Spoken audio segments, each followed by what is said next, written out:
So paano yan? Bibili pa tayo ng album ng kakantahin mo. Parang ganun na nga.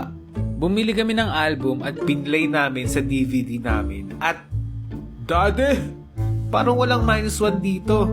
Pwede kaya to? Pwede na yan. Wala naman tayo magagawa eh. O ano, ready ka na? Siyempre naman. di pa. At bago din pala ako kumanta, meron akong isang kaklase na magaling talaga kumanta at kumanta din siya sa araw ng recognition day namin. Pero mas nauna siya kaya hindi ko napanood kung paano siya nag-perform. Late na kasi kaming nagpunta. Pero in-update lang ako ng mga kaklase ko pagdating ko sa school. Uy, Arkin, ang galing ni Tim kumanta. Galingan mo din ah. Good luck sa'yo. Uy, nandiyan ka pala. Thank you.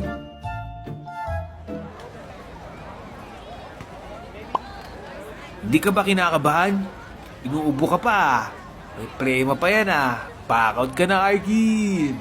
Walang mangyayari sa'yo dyan.